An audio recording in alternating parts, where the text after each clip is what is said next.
I think we were approached, if I remember rightly, about being in it. Sean, I met Sean a few years ago now when I was doing Beowulf, and we had a little evening out, which was a good evening, really good evening, and I guess not kind of bumped into one another. I get messages to one another now and then, so I was asked to be in the film anyway, and it was kind of like a no-brainer because you know for me he's one of the best actors about, the most screen actors about, and so I wanted to be a part of that. And you kind of knew that it weren't just going to be an action movie.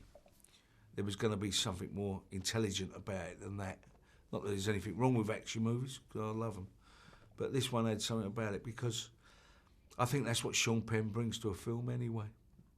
And then I met Pierre, you know, and I knew a bit about his track record, and I liked him a lot. And then you read the script properly, you know, and then you get the new script where they mess around with it a bit and make a good script into a very good script. And that was it. That was up and running for me, you know.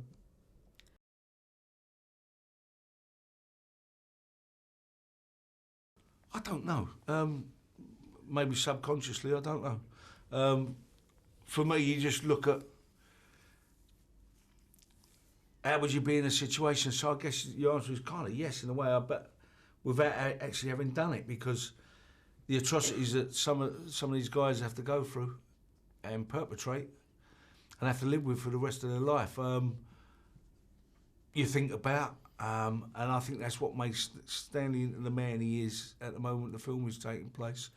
He's a broken man, you know, who can't sleep at night, has nightmares, and can't forgive himself for some of the actions that he's been involved in over the years. And it's kind of where you pick Sean up, you know, who's kind of down that road, but it becomes more of aware of the actions that these guys have, you know, taken, what they've left behind, the devastation they've left behind, and how a country can be destroyed by the actions of orders from above, whether that's a corporation or government or what, you know.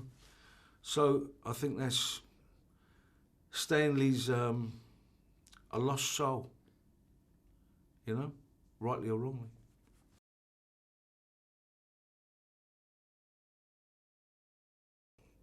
That was my kind of brief in a way. It's probably not what I'd have brought to it myself, to be honest.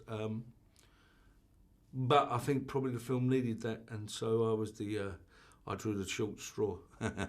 But you kind of hide behind laughter sometimes, what the pain that you're feeling, like a clown, you know, who paints his face and becomes something else. So, you know, even though it wasn't my idea to be that, it probably made it better.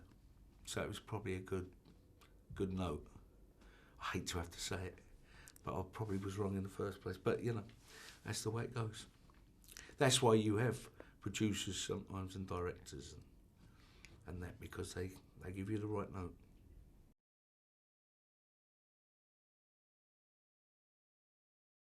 You know, I like listening to him. I think he's a very intelligent boy, and he's got something to say, and I like what he says sometimes, not all the time, but you know, some of the time. If he has something to say, he gets up his arse and he does it, and I have to admire that, you know.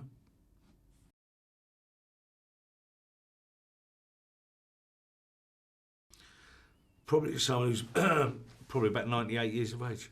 Super granny or something like that. What do you reckon? How do I know? I don't know. I think it's great. I think it's great that there's older guys out there, because we all have a story. If I was 21 now, I wouldn't be saying that. But because we're older, yeah, I think there's room for that. Why not have an old boy who's 95, who's got the hump with something, eh?